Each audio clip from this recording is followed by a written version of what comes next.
For the status update regarding 5-year-old missing Darnell. We have a portion of the 911 call that we'd like to play for you now. Your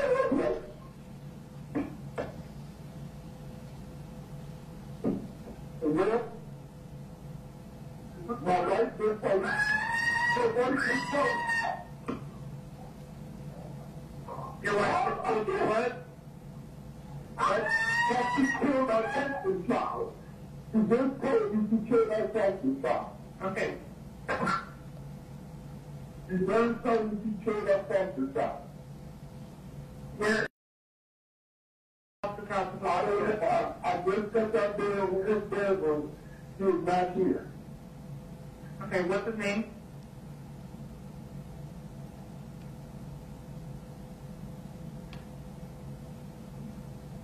She's running out the house now. How? She's 5. And is she white, black, or Hispanic? She's black. She's sitting in my car, and she's running out the house now. Okay, what's your wife's name?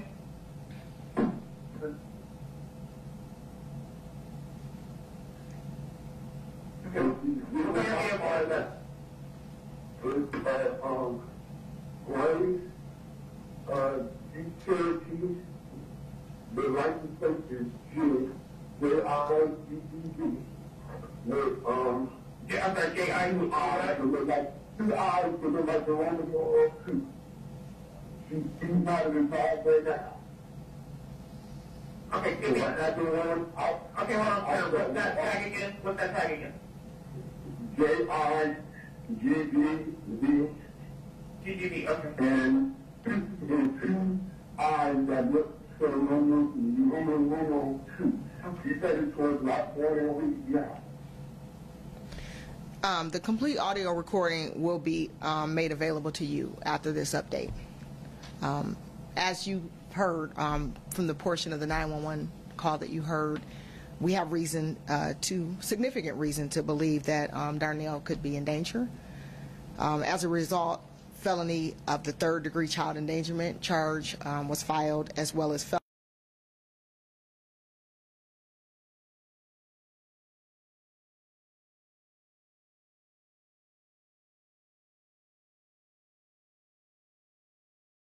with our local, state, and federal partners up to this point to follow every single lead, and we will continue to do so until we've located Darnell as well as Pammy.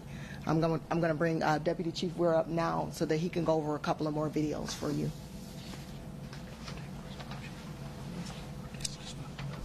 Thank you, Chief Bryant. Good afternoon. We're going to talk about a couple of the updates in the case. At the direction of Chief Bryant, we have activated the Major Case Investigative Team who are investigating this along with our Special Investigations Bureau and our state and federal partners as well. During the course of our investigation,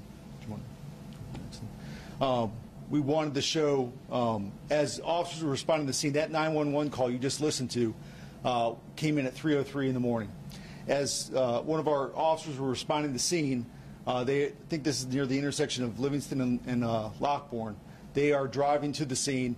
We have what we believe is video of the suspect vehicle passing by our cruiser. They'll go ahead and play it. So those are the headlights as the car is passed. There's no front plate on the car, so that tag was not visible to the responding officer, who of course was responding to an emergency run several miles down the road off Lockbourne and Reeb. So that's kind of sets the stage for then that Jeep traveling north and ending up in the Cleveland area 2 hours later. We have, during the course of our investigation, that is the picture of the vehicle right there with the registration on it. Obviously, we've recovered that. We recovered it at approximately 5:50 in the morning through the help of Brooklyn Police near the Cleveland area. We have been in constant contact over the past about 36 hours with Brooklyn Police and Lindale Police and agencies throughout Northeast Ohio.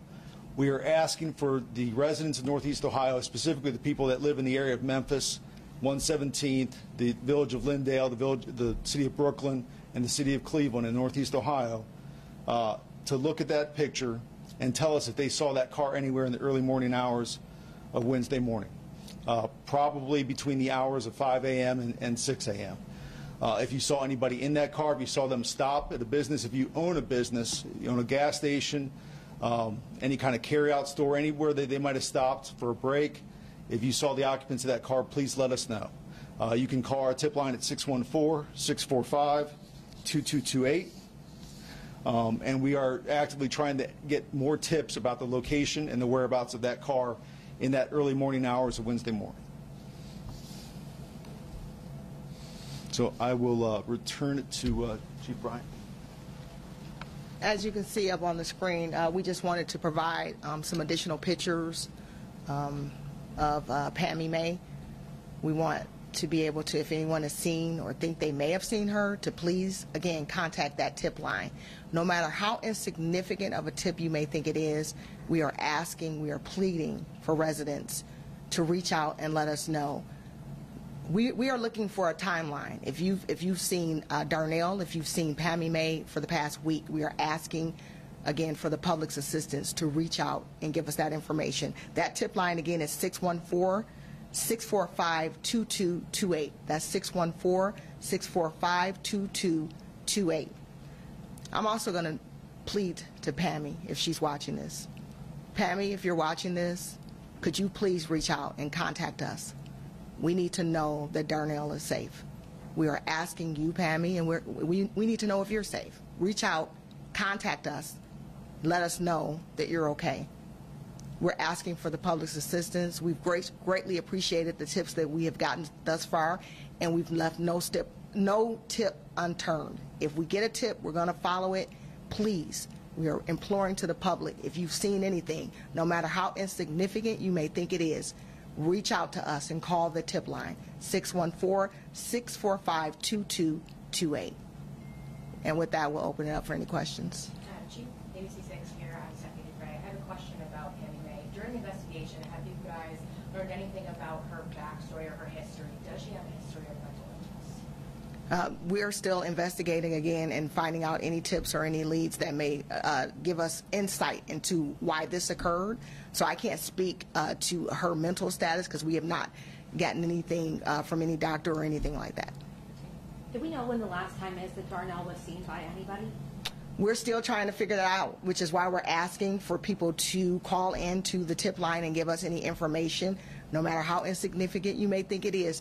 If you saw him in the past week, please let us know.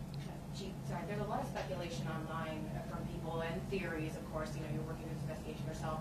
What is your communication like with the husband? You know, is he still a victim, a suspect? How is he cooperating with the investigation? Obviously, with that 911 call, you know, there's a lot happening. Mr. Maye has been fully cooperative with us. He has come in and he's answered our questions. So at this point, he's been fully cooperative. Do you know if Darnell's in the area? We have no idea, which is why we are again pleading to the public and asking for assistance. have you found out if Pammy has any contact with anyone in the Cleveland area? Does she know someone there? Do we know why she drove there?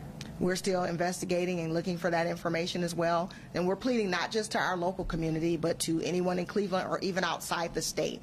If you have information, if you saw that vehicle, please contact us and let us know. Chief, I know you already answered this a little bit already, but I was in Cleveland yesterday, and there wasn't a lot of a police presence there with Brooklyn PD.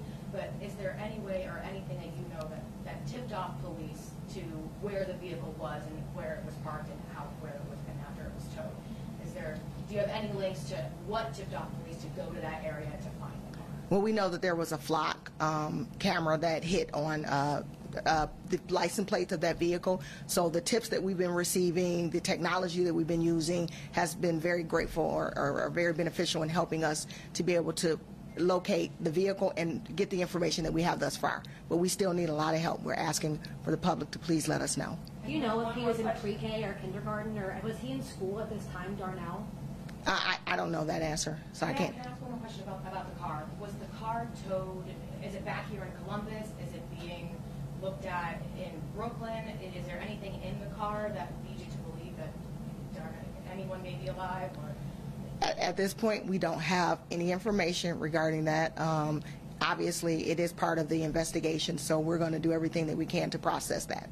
I did want to clarify, you said the last, do you want people to know within the last week if they've seen Darnell and Pammy? Is that correct? That's what you said. We are asking for anyone that may have seen anything that could have led up to this. So yes, we're looking for any information, not just from that particular day, but for anything for the week. Thank you. Last question. Thank you. Oh, thank you. Thank you.